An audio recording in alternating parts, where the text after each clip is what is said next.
welcome inside our San Francisco studios. Got everyone covered on a Tuesday, which means college football playoff rankings. Yeah, they do get revealed. Mike, you have Yogi Roth with you. A little bit of a change here. We certainly anticipated that based off of some of the results, specifically in the top 10 over the weekend. The biggest drop, the Oregon Ducks, now checking in at number 14. They dropped 8 spots. It's actually the third biggest drop from a top 10 team in the college football playoff era.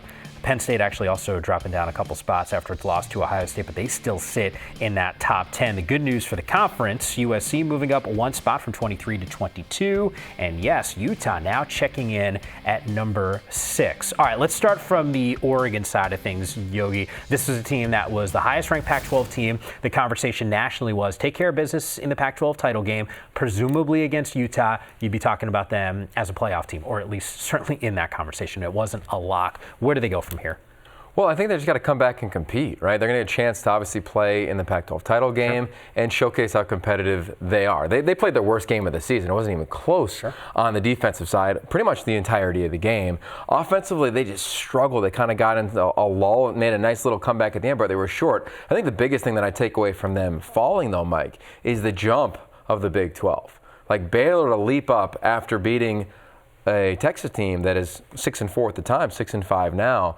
That's something to say. Whoa, wow, that's a lot to think Baylor's better than Oregon right now, based on how Baylor has played. Right, this is a team. When you look at the body of work, I'd still take Oregon over Baylor. I mean, if you look at the body of work, barely beat Rice and our friend Mike Bloomgren earlier in the season. Iowa State's a 2-point game. Texas Tech is a 3-point win. West Virginia's a 3-point win. Oregon's been handling teams. Yeah. For the most part, other than when they had 3 straight difficult ones. They smoked SC when they had their chance in the Coliseum. And then they get beat in a tight game against Arizona State where they played their worst. So that to me was a big takeaway of where they value the Ducks' final match. So I wonder how close it was regarding them and some of the other teams. I actually think it's a good point, and I don't know if it's necessarily just a Baylor conversation. I think it's a Baylor/Oklahoma/Big 12 conversation. For a few weeks there, the two of us I know felt like the committee was giving more credit to the Pac-12 than the Big 12. I don't know if you can make that case right now. So how concerned are you if you're Utah that even if you win that Pac-12 championship game and you take out an Oregon team, presumably they win out and they actually get to that game because SC is still in that mix. If Oklahoma or Baylor are playing for the Big 12 championship, the likelihood of them dropping. I mean, we were having this conversation, 2 top 10 teams in the Pac-12 were playing for a Pac-12 championship. That's not the conversation right now. That is the conversation in the Big 12. Yeah, the conference has kind of flipped narratives, but I still think where Utah is ranked, they're clearly respected by the committee for how they have played, how they performed. When you look at, let's just take a look at the analytics. When you look at, since USC beat Utah, Utah has won by an average of 30 points per game. Oklahoma, since that same point in the season, has won by 14.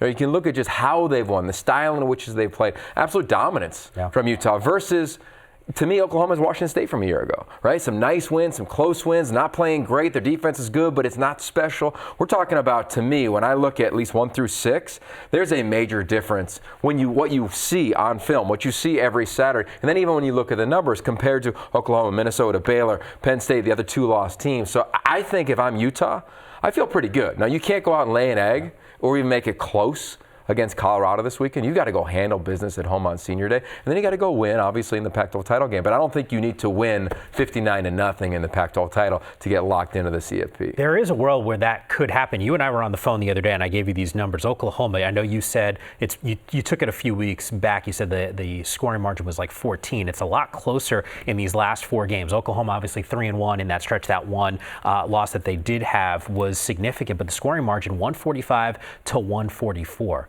I mean, that's as tight of a game. That also doesn't tell me you're dominant on both sides of the football. You got a dominant offense, not to mention the 10 turnovers, which is a problem. Utah in that same span, 4-0, and they're killing teams, 152 to 38 with just 4 turnovers. The committee, I don't know if they're looking necessarily at a shorter span of time, but my Lord, it's not close when you compare those two. Yeah, and to your point, you could look at the body work of the season, you could look at the last 4 weeks, you could look at just last weekend.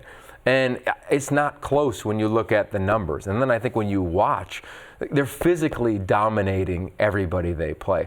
Oklahoma, that's just not the case. I mean, I really think that it's Utah in pole position to get in. Because when you look at things on paper, when the Big 12 champ, whether it's Baylor, whose resume is not impressive, you've got Oklahoma, whose resume, even with one loss, will not be as impressive. When you say, well, they both play the same amount of conference games, they both won a conference championship, I just think the style in which Utah has done it, Mike, other than the USC game, when they gave a season high of explosive plays. That's why they lost that game. Zach Moss, of course, missing the final 3 quarters of that ball game as well, contributed to it. But overall, since then, they've been on fire. I mean, they've truly been dominating the oppositions. I just believe that the committee is saying that. I was surprised Alabama. I thought they might ding Alabama for playing nobody and it basically being a bye week. That to me has me a little bit concerned, to be quite honest with you. I thought this would be the weekend that we would see a relative switch potentially there. Yeah. Yes, but no in the sense that it was a dominant win. I felt like the committee might have been just waiting for a little bit of a slip up without Tua out there. But you and I are on the same page on this one, right? Like, they're not playing for a conference championship. That doesn't happen. That's a data point that they don't have. End of story. You're looking at other teams down the list. Yeah, I agree. I mean, I think if you put up, and it'd be fun for our friends in the South to look at like the blind resumes, but if you put Alabama, Oklahoma, and Utah up and just looked at the schedule, strengths of schedule, you looked at their records, you look at the different analytics around these 3 teams, to me, it's a no-brainer. So, yeah, I look at the end of the day, the criteria of this committee is championship 1, strength of schedule, head-to-head. To me, that's going to be a total.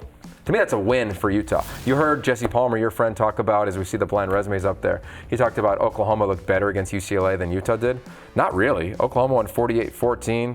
Utah won 49-3. So I don't really know. When, by the way, UCLA was rolling at that point. What did they get, like 57, 52 yards, something along those lines on the ground? Yogi, during that winning streak, I think it was 3 games in a row UCLA had won. They were rushing for over 200 yards every single game. I know we were flashing those blind resumes.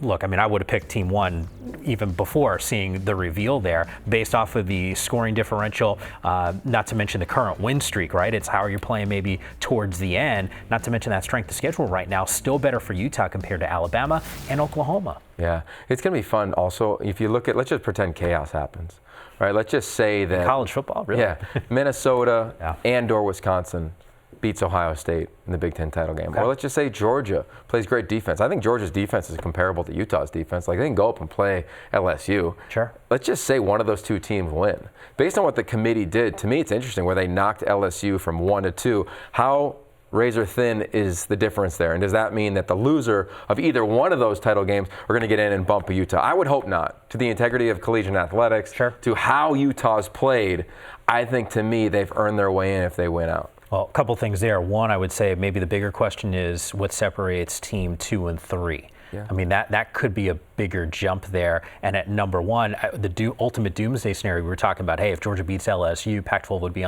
potentially on the outside looking in. I don't know if that's the case. Maybe it is just the winner of the SEC championship game. Maybe the conversation's about the Big Ten team. We're going to be talking about this a whole lot. We mentioned Utah, and obviously we're going to be fixated on this football team. Zach Moss is going to be joining us inside Pac-12 football. We got everyone covered on Pac-12 Network at 6 p.m. Pacific time. Yogi, you and I just continue to talk all things college football every Tuesday on Pac-12 Network.